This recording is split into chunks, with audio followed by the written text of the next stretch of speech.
All right, so these are going to be our notes for Unit 6 for probability and stats. Okay, so overview of this unit. We're going to work on the generation and interpretation of confidence intervals. We'll discuss the necessary conditions for utilizing them. We'll discuss the effects of sample size on confidence intervals, the effect of sample size on those confidence intervals. We will talk about the three different types of intervals we'll work with. So whether we're dealing with proportions or if we're dealing with sample versus population data for means as well. So essentially we have those three different categories of problems to work through. So what is a confidence interval?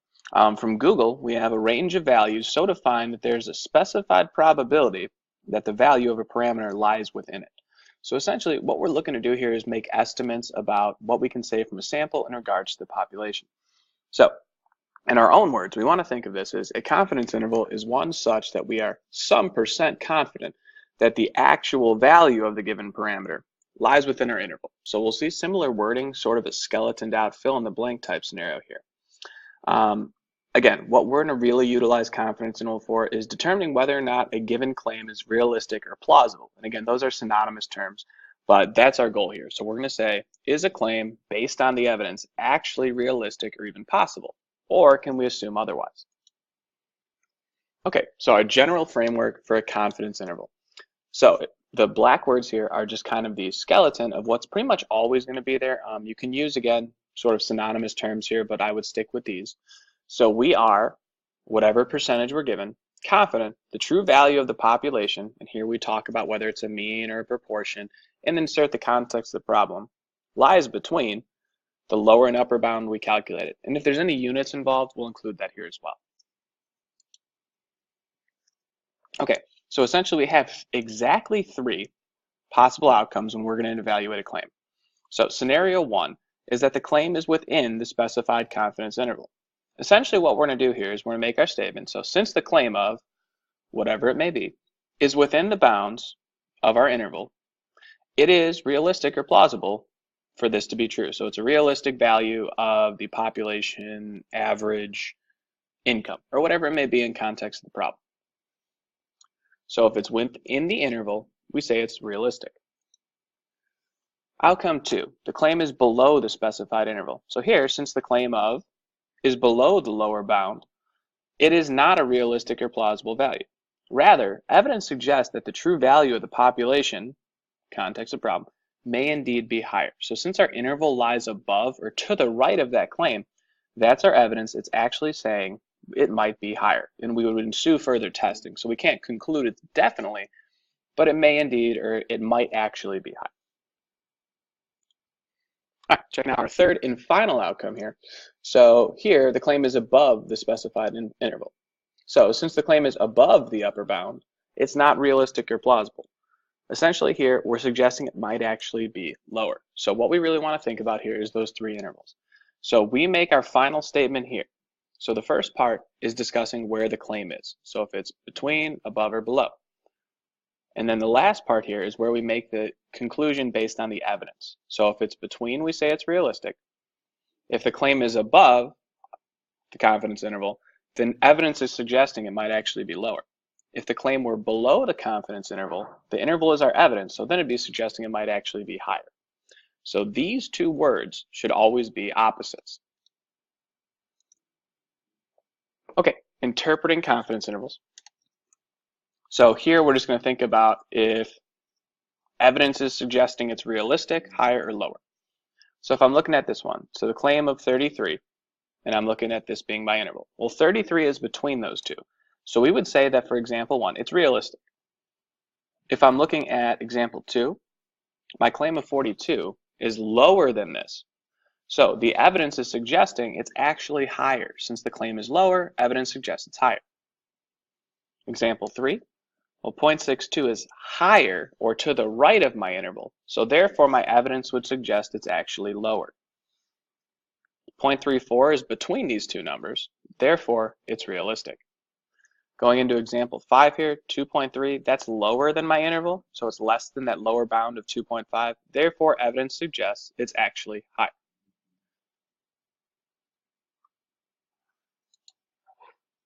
Here, what we're going to start with is dealing with confidence intervals for proportions. So we're going to talk about how to generate these intervals as well as write our conclusions. We'll use both a graphing calculator as well as GeoGebra.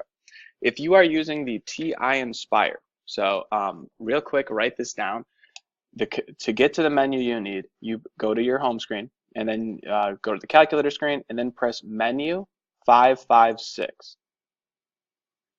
No, I lied. It's menu 665. Verified that. So if you're using the TI Inspire, write down menu 665. So that'll be how you get to where you need to be for this portion of the note. Again, I can only demonstrate with the 84 edition as well as GeoGebra on here. So as always, getting the numbers is a little challenge. The key here, we already talked in class about how to do this sort of the by hand approach utilizing the theorems and the formulas here. But now we're going to go through the technology-based side of things. So again, either way is up to you. But again, if you're using the technology, that needs to be something you have mastered by the time the test comes around.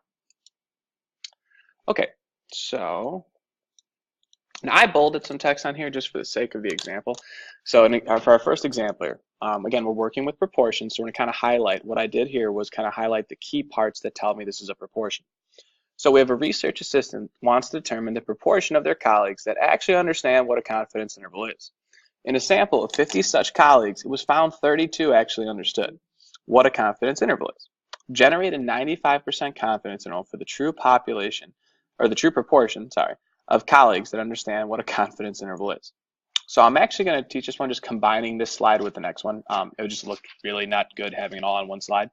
So what we're going to do here is the key idea is to how I know this is a proportion. So first off, I don't see any mention of an average, a mean. I have no standard deviations given. So I can rapidly tell that I'm dealing with proportions here. And in the similar here, we're given a sample and a number of successes, so our basic probability-based statements. We could also be given it in terms of a percentage, our probability, or as a fraction as well. So again, all that's been in play all year is still considered acceptable in this unit. This is just a little different way here with the successes and the sample size. So let's remember what we have here. So I'm going to go ahead and copy that and throw it on my next slide here. Just going to throw that down there. All right, so what we need to get here is a 95, I believe. So we're working for a 95% confidence interval. And then we're going to go ahead and evaluate a claim here. So first, let's get our confidence interval. So if you're utilizing the calculator, what you'd want to go to is we go to Stat, go over to Tests, and then we're going to be at Choice A. So Stat, Test, A, 1 prop Z int. So what we're looking for here, X represents our number of successes in the problem. So depending how the information is given, there might be some more work involved here, maybe going from a percentage back to what we'd put in here. We'll work more with that later. But for right now, we have 32 successes. I have 50 trials. And the confidence level I want here is 95, so I'm going to put 0.95. So we can go ahead and hit Calculate. And we have the displayed interval here. So we have our lower, our upper bound. We're also calculating what p hat is, so our sample proportion here, which is just doing 32 divided by 50, so the number of successes divided by the number of trials. Now, let's get those same numbers using GeoGebra. So in GeoGebra, first thing we want to do is get our view a little more user-friendly. So we're going to click on our 3 horizontal bars, go to View, and choose, just as we have all semester, Probability Calculator. I'm going to get rid of the graphics view. I like to keep the algebra one in case I need to do any calculations here, but we will not need graphics. So for this unit, to do intervals as well as our next unit in hypothesis testing, we need to click on Statistics. So if I choose Statistics here, now this is where, again, you definitely want to take note of which resource you're using. So which computer interface here we're going to use for these problems. So for proportions, we would want to choose Z estimate of a proportion. Pause the video if you need to and write that down. So every time I'm doing a proportions problem, if I'm going to use GeoGebra as a tool on this test, I would make sure I write that down so I remember where to go. Okay, so our input here, surprisingly similar, right? So our confidence level defaulted to 0.95. That's awesome. So again, make sure we always write it as 0.95 or 0.95. We can't write that as 95% there. Successes, the same as X in the calculator. We had 32 of them. And N in my trials, I had 50 in my sample. Press Enter. So the output for GeoGebra, we can kind of see down here. So this is our lower bound, our upper bound, And then here is just kind of an interval notation, but for our purposes, we're going to prefer this. If I were to ask you what the sample proportion was, it does calculate it here. This number is the p hat. So this 0.64, that's where GeoGebra outputs p hat to. But again, for our purposes, we want that lower limit and the upper limit to be our lower and upper bound. So let's go ahead now and write up our statement. So our confidence statement looks as follows. So we are, this one was 95%, so 95% confident that the true, all right, so in this case, we're talking about the true proportion of their colleagues that actually understand what a confidence interval is. So I'm going to go ahead and just copy that and throw it over here. So that's the context of our problem. So the true proportion of their colleagues that actually understand what a confidence interval is. It's going to make this in red so we can kind of distinguish it.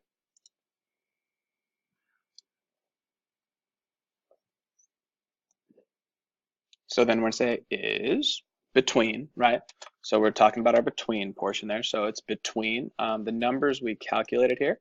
So if I use 3 decimal places, again, you can always use more, but 3 is kind of our bare minimum here. So 0.507. So it's between 0.507 and our upper bound was 0.773. So that's our confidence statement right there. We've said the percentage, we give the context, we say our upper and lower bound. Now, when we worked in class, we had these split up between the claim, confidence statement, and then our conclusion. So basically all these we're going to write up as a 2-sentence response. So we make our confidence statement, and then we interpret it by making our conclusion. So this portion of the conclusion starts with since the claim of. So to get this one, again, this is a longer example here. So let's read our prompt. So we have, after completing the work from the previous slide, the research assistant decided to discuss this issue with their supervisors.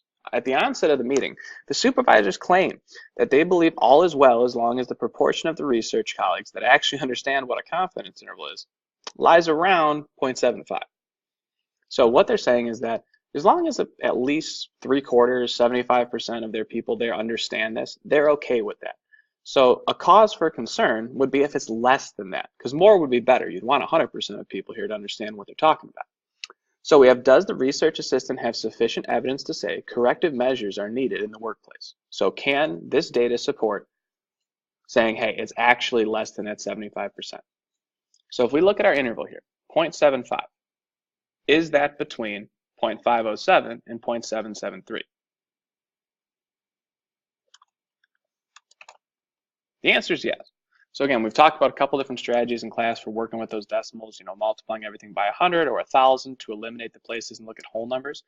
But again, since it's between there, even though there's a chance it's as low as 50%, we can't say this is wrong because it's in the interval. So it's a plausible value. So since the claim of 0.75 is within the interval, it is realistic, or you could say plausible there. So that's it for our first example. Again, if you need to pause the video at any point in time, please feel free to do so. I'm going to move on to our next slide here. Okay, so Bryce claims that he only watches YouTube videos 80% of the time using statistics.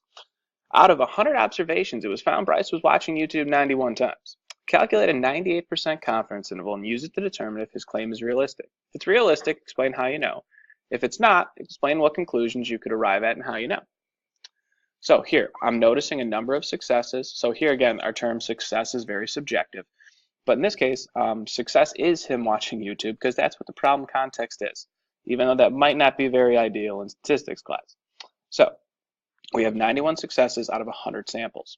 So in GeoGebra, successes would be 91. Trials would be 100. Now, what did I not change? That's right, the confidence level. So we need to make sure we adjust that for the problem. So here we wanted a 98% confidence interval, so I want to make sure I change that. As we discussed in class, the higher my confidence level is, the wider that interval gets. So it gets bigger and bigger and bigger. The smaller the confidence level gets, so a 90% confidence interval is going to be smaller than if I ran a 99% confidence interval or a 95. So the more confident you are, the wider the interval gets. So that's our interval there. And then if we go in the calculator, So stat tests, going down to choice A. So here I had 91, 100, and then 0.98. And we get the same thing, right? So if we're writing up, we got, if I use 3 decimals, it'd be 0.843 to 0.977. So we are 98% confident that the true proportion of time Bryce watches YouTube in stats is between, and what do we say those were? So 0.843 and 0.977.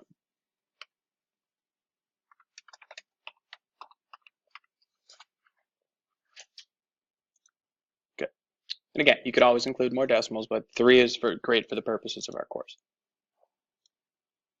Okay, so we've got our setup there.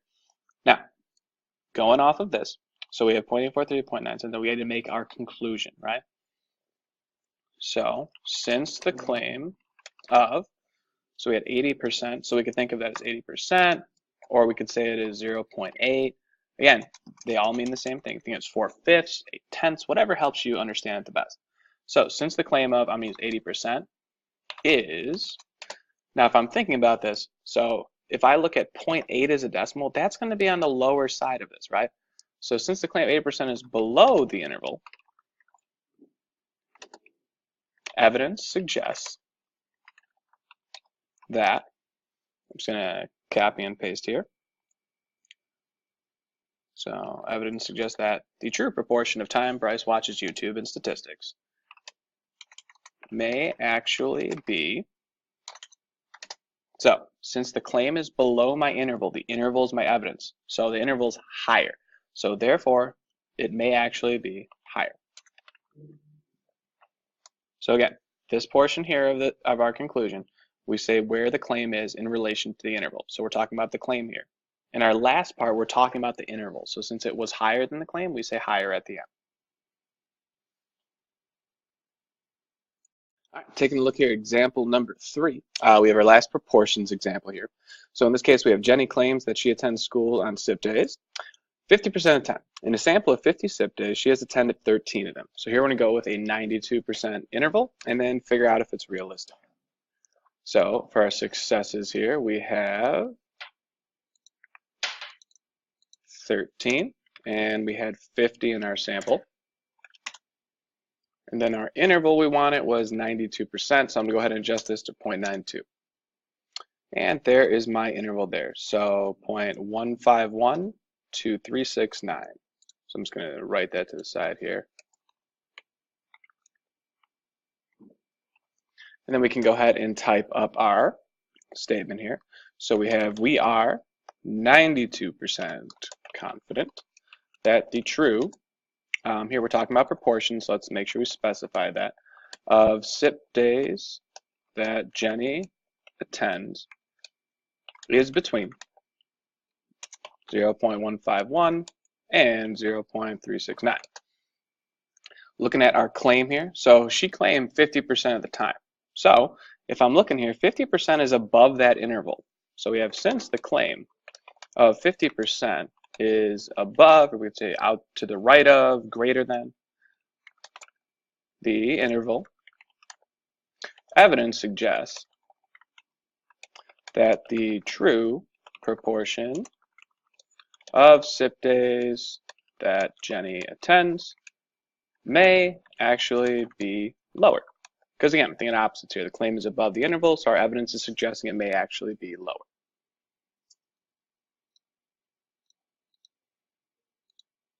All right. So that's it for proportions. Let's move into talking about means here. So proportions is fairly straightforward. Means are going to be a tad bit different here. So we do have to do a tad bit more here for this. Basically, we need to figure out, are we dealing with a population or are we dealing with sample data? So when we can work through that, it boils down to whether we have sigma, which means we're dealing with a population. And then here's a couple of our variations we've seen for talking about sample data.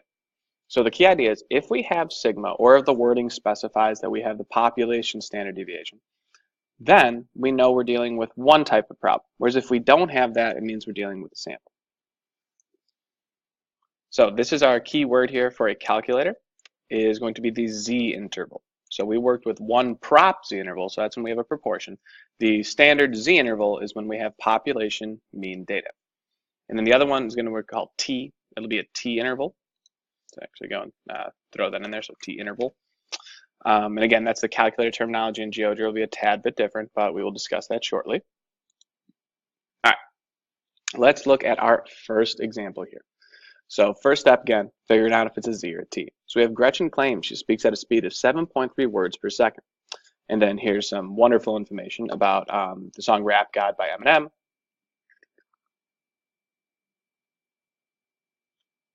So again, just some additional information. I try to make this really textbook problem-y because a lot of textbooks like to always include like a bunch of extra information, just like interesting statistical facts type thing. But for our purposes, we want to think about the problem here. So we have the following average words per second were obtained. So I'm seeing the word average a lot, right? So I'm seeing average, average, average. There's a speed in there. There's nothing about proportions, right? So in this case, we have calculated 99% confidence interval and use it to determine if her claim is realistic. So here's her claim right here. So she claims that she's at 7.3 words per second. And then I have a set of data here. So let's say I have 1, 2, 3, 4, 5, 6, 7, 8, 9, 10 data points. Now, this should look really different because it's like nothing we've done before yet. So first question I'm asking myself, I see I'm dealing with means. Is anywhere in this problem, am I given the population standard deviation? Do I see that sigma in there? If you answered no, you're correct, right? It's nowhere to be found. So what this means is we're going to be dealing with a t interval. So that's going to be, because we don't have that population standard deviation. So we have a t interval here. All right, so first let's do this in the calculator. Just make this a bit smaller so I can kind of see it while I'm doing the calculation. Okay, so if you have the TI Inspire, I will help you individually with this one to try to find the table. In terms of this calculator, what we need to do is we're actually going to enter in this raw data and then have the calculator do some work for us. So to enter that in, we're going to go to Stat, and then I'm just going to click here on Edit. Now you can see I have some data in my list here, so I'm going to go ahead and delete these. To get rid of this data, please make sure you do it just this way, otherwise we have to reset a bunch of things. Is click up to highlight L1, press clear, and then press enter. That clears the data from the list without deleting the list itself. And then I'm just going to clear out L2 as well, even though, yep, I'm pretty sure that's the data I need. But let's clear it out anyway so we do this problem together. All right, so I'm always going to enter my data into L1. Just that way it's easier, it's less clicks later on. So I'm entering in my data, I have 6.7. And then I have 7.7. Oh.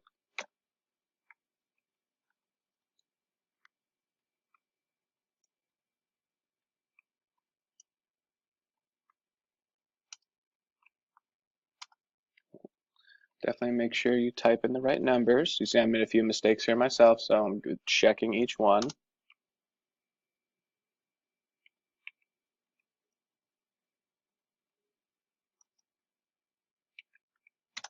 Okay, so we've got our data put in there. Now, we could technically do this by hand. We could figure out our sample standard deviation and our sample mean. You could do it in Excel. If you really don't like entering data in this, again, we'll see how to do it in GeoGebra shortly.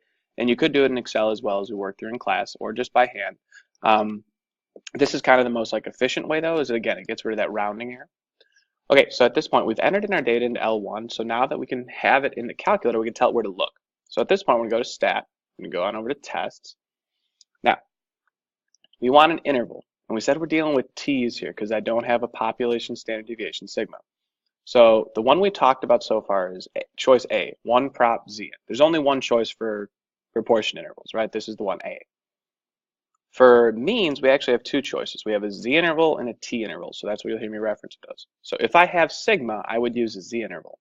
In this case, I have sample data. I don't have a population standard deviation, so I want to utilize a t interval. Now, we're going to be given two choices here. So when I have stats highlighted, this is assuming I know my sample mean, I know my sample standard deviation, and I know how many total trials or samples I have. So again, we could calculate these two things by hand or in Excel, and then plug them in here.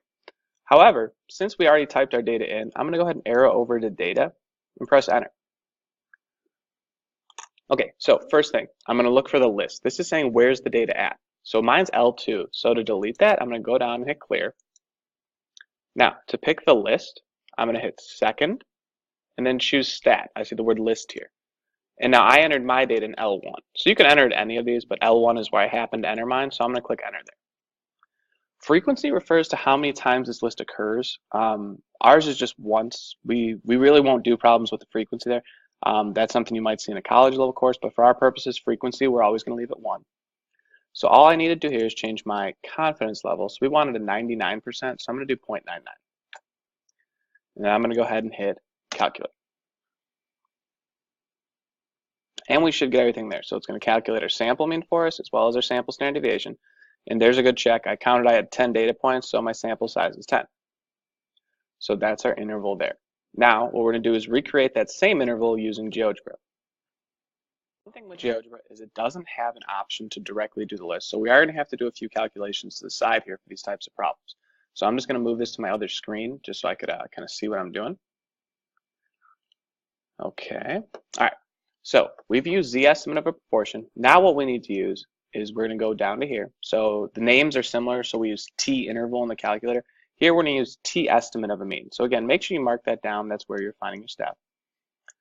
Now you're noticing that it's going to tell us we have to plug this stuff in ourselves here. So what we're going to do is actually I'm going to open up a nice little tab here to calculate it. So I'm going to click here. I'm going to open up my spreadsheet. So just like before, what we're going to do here is go ahead and use that one variable statistics just in order to go ahead and get that data. How we did back in semester 1. I'm just going to type my data in here into column A. So 6.7. So it's similar to how we entered it in the list with the calculator. We just don't have we can't direct GeoGebra to use that list. So we have to do some calculations on our own here.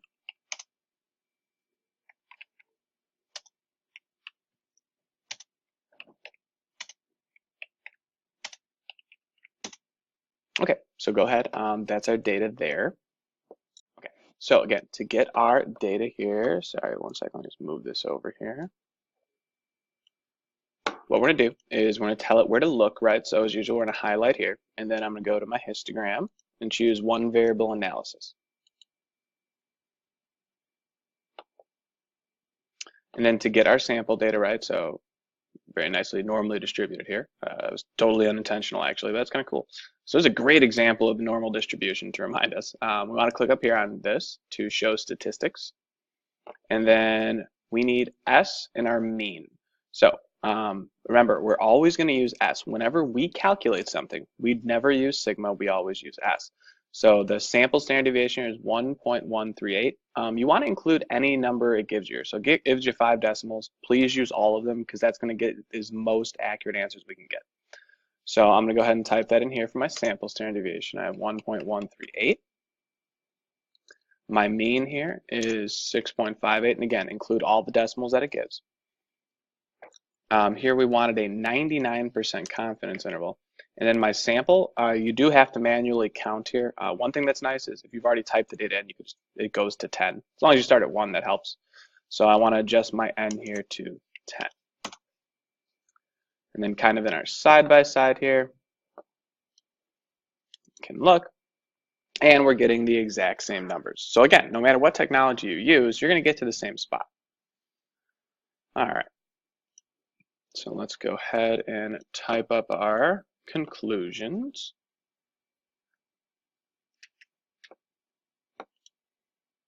Okay. So make this a little, I'm just going to minimize this text here a bit so I have some room. All right. So we did 99%. So 99%, oh, it's not wrong. There we go. Confident that the true. Now, up until now, we've been dealing with proportions. Now we're at mean, so I want to go ahead and use that phrasing. So 99% confident the true mean, or we could say average mean, or average mean is technically a little better, so let's use mean. And then we're talking about how many words per second Gretchen can speak. So the true mean words per second that Gretchen can speak is between And the numbers we had were 5.4105 and 7.7495. So again, I threw all the decimals in there. If you could use 3, that's also fine. So we always want to include at least 3 after the decimal point. So any whole number and then at least 3 decimals after. Now, if the calculator only gives you 2 or GeoGebra only gives you, that's fine as well. But again, the more the better. Okay, so the statements are the same. It's just the numbers and how we get them is a bit different here. So her claim is 7.3. So if I'm looking, 7.3 is between those numbers. So since the claim is within the interval, essentially it's realistic. So evidence suggests it is realistic or plausible, again, whichever one you choose to write there. All right, so that's it for example 4. Take a minute if you need to, pause the video. I'm going to go ahead and get moved on here to example 5. We're looking here again, Z or T, right? So Eric claims that at any given time he is passing on average 4 of his 6 current classes. So I'm seeing the word average, right? So it's telling me that's the average. He's saying on average he's passing 4. That's the claim. Upon collecting some data, it was found that X bar, which means our sample mean, is equal to 2.1, and sigma, the population standard deviation, is 0.5. Calculate an 85% confidence interval and use it to determine if his claim is realistic. If it is realistic, explain how you know. So let's go ahead, get open to your calculator.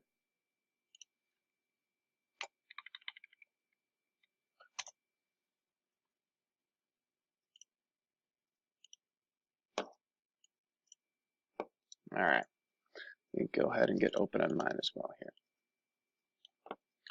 All right, so in the calculator, now I see sigma. So as soon as I see a sigma or the phrasing population standard deviation, we know we are dealing with a Z interval. So that's going to be our example here.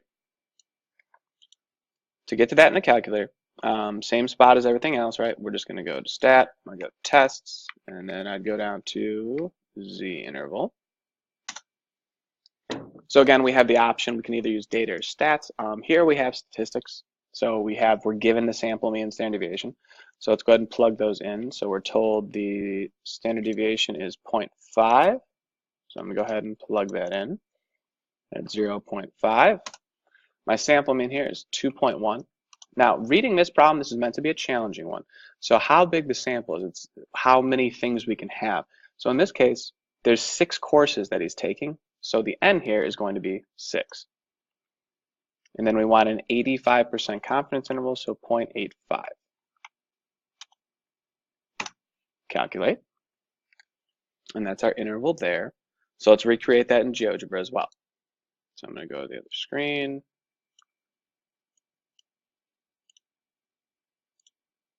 All right, so for this one, I'm going to kind of slide some stuff to the side here. So now I want Z estimate of a mean. All right, so confidence level, we had 85%. The mean here was 2.1, and we had 0.5, and then our sample, like we talked about, there's 6 courses, so it's 6. Pressing enter. And again, we get those same exact numbers here for our upper or lower limit. So now let's go ahead and write up our conclusion. So we are 85% confident that the true mean, let's see here, number of classes Eric is passing is between. So we had 1 point, let's see if I had 3 decimal places, 1.806 and 2.394. So if I'm looking here, his claim is 4. So he's saying the average is 4. That's definitely way too high here. So I've since the claim is above or greater than to the right of the interval, evidence suggests that be true, or you could say the actual mean number of classes Eric is passing may actually be lower.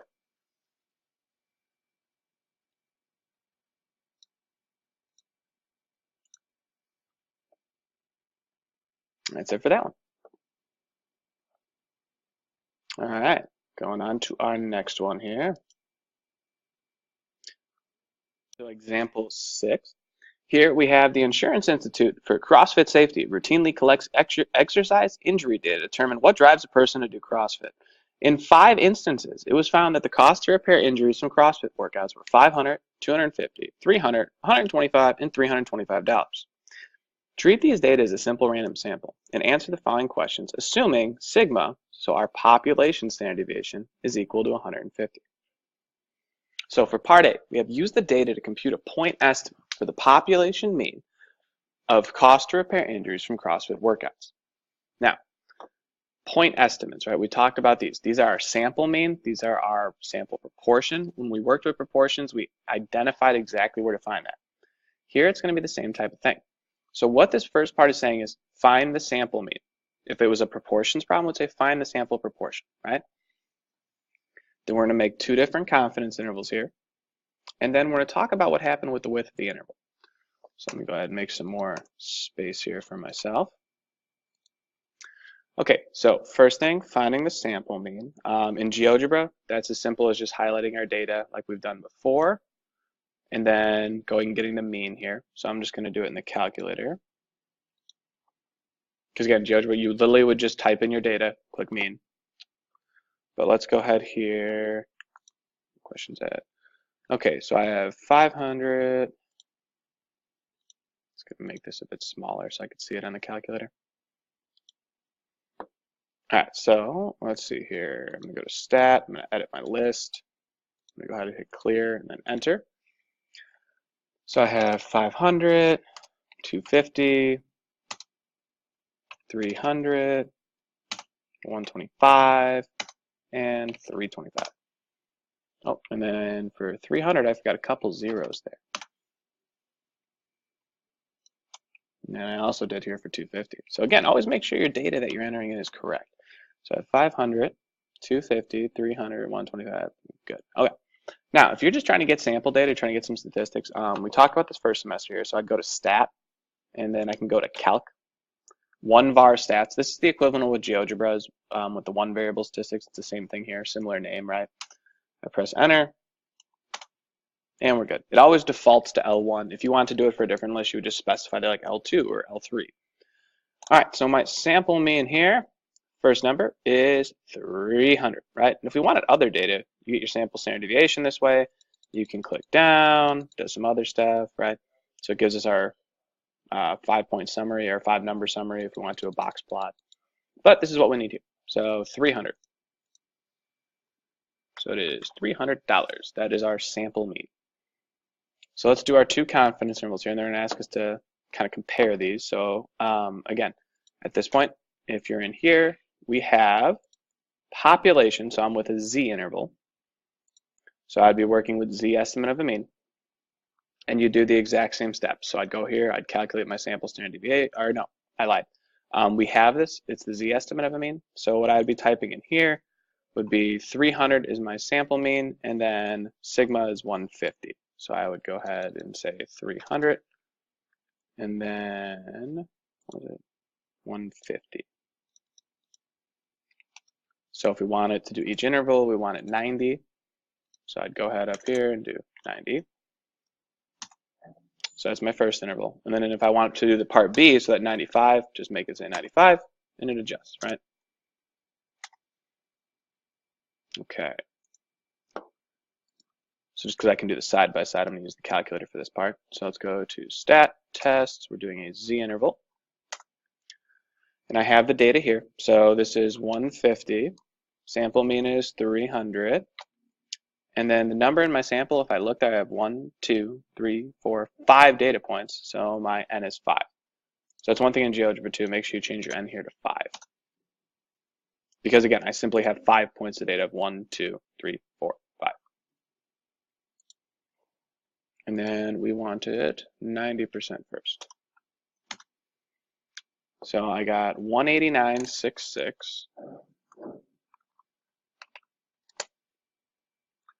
And then my upper bound here, 410.34. So notice here, it's just saying construct the interval. It's not saying, I'm just going to label this is my 90%. It's not saying interpret, it's not giving us a claim. It's saying make an interval. So then if I want to get the 95%, I'm just going to go back to what I'm doing here in choice 7. And then all the data is the same. I'm just going to change the C level here to 0.95. So I got 168.52. And then my upper bound here is 431.48. And that's for my 95%. Okay, so we've talked about this before, is what happens, the more confident we want to be, what happens to the interval, right? So that's part C. What happened to the width of the interval when the level of confidence decreased? Explain why this result is reasonable. So it works inversely here. So the more confident we are, the wider my interval gets. So what I'm saying is there's a bigger distance between these two numbers than there is between these two. So less confident means we're kind of given a narrower window. So if I'm 90% confident, I'm saying I'm 90% confident between about 189 and 410. If I want to jump up to being 95% confident, so as I get more confident, my window gets bigger. So my margin of error is going to increase here.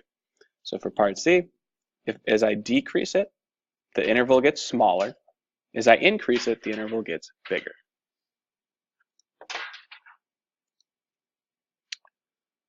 All right. This one, I'm going to leave up to practice. It's going to be the same thing here. I really just want to show you guys this was a T interval. So again, it's T interval, and I already have the data. So in the calculator, I would just go to the T interval here, choice 8, and I would choose stats because I already have it. So it says the sample mean here is 20.3, and then the sample standard deviation is 3.2.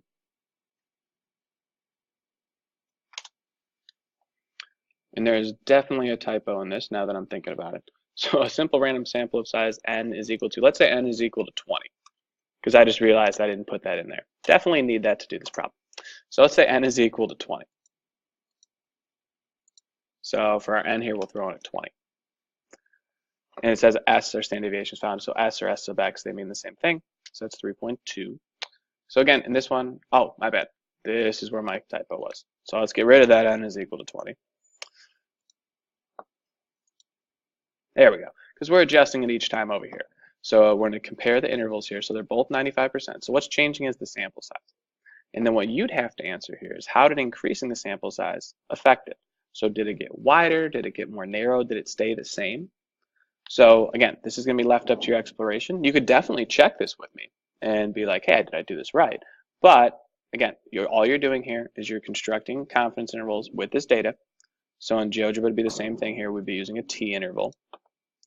So I'd go to T estimate of a mean, because again, I'm given a sample. So you're going to calculate it and compare when the sample size changes. So when it goes from 30 to 50, how does this affect the confidence interval? And we will do that in class as well. But if you miss class that day, again, you can do this on your own and then check with me.